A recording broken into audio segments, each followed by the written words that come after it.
As you're getting ready to launch a new product, this is going to be a very helpful 7-step checklist that I want you to go through.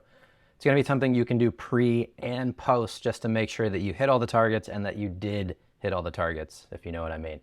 Number 1 will be conversion rate. Setting your expectations on this is going to be very important. When converting from an email list, what you're seeing here is actually quite successful. So that's 0.5% to 1% converting. And we spoke about that a little bit earlier, but I want to hammer that home. So as you're building these email campaigns and you're promoting your product, this is actually considered success. So let's just make sure we fully understand that so that you can continue to improve these numbers. But along with this, obviously, goes open rates, click rates, and then all the way to purchase. So what I'm speaking about here is that this percentage has made it to the actual purchase point and they are now customers. Number 2, price elasticity. This has continued to be something quite surprising for coaches, is to test pricing options. There's a lot of variability on how you can price things, and it's important that you experiment with it. You might even introduce payment plans. So an example would be, hey, this is a $1,000 course that I'm about to launch, but you can pay for it in 2 installments. Now, when people aren't paying, but have signaled that they want to, you can also run surveys to try to get a sense of maybe was the price too high or did it not make sense. You can do the same thing to existing customers as well. That way you can continue to refine your pitch, so to speak. Number 3 is urgency or scarcity. Every single launch needs these elements, at least one, maybe them both combined.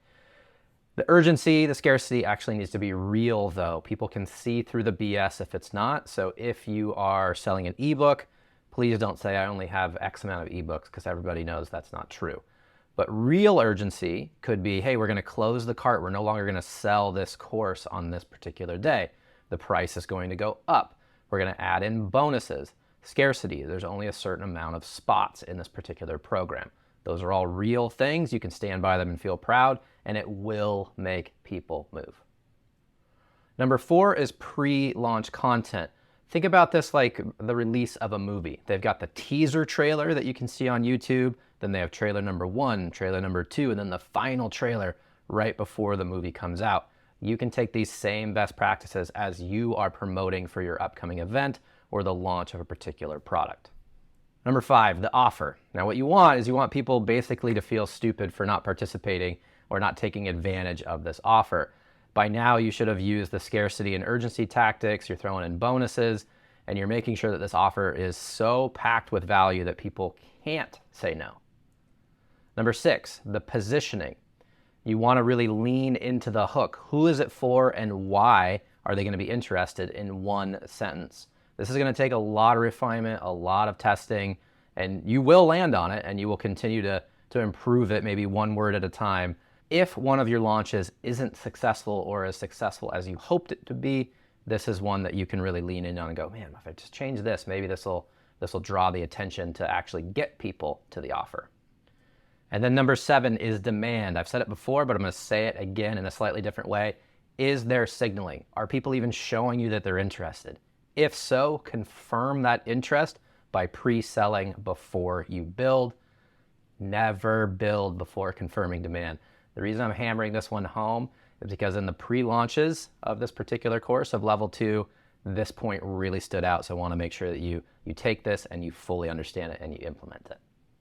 But before we jump, let's throw in a bonus here, one more point, and that is your ideal customer. We talk about this a lot in level 1, but we're going to tweak it slightly with the understanding as we're creating digital products.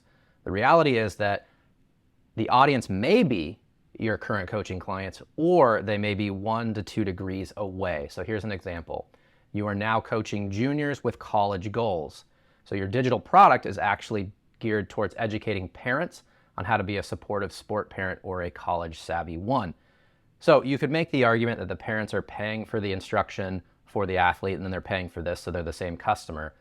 But what I'm trying to clarify here is that you're working with those juniors day in and day out, and the parents are benefiting in the background, but now you're creating a product that's going directly at them.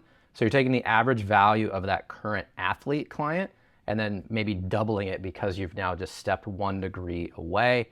So even if this example doesn't fully resonate with you, Hopefully you can take this, work with it, and recognize that there's customers that are just outside of your normal coaching circle.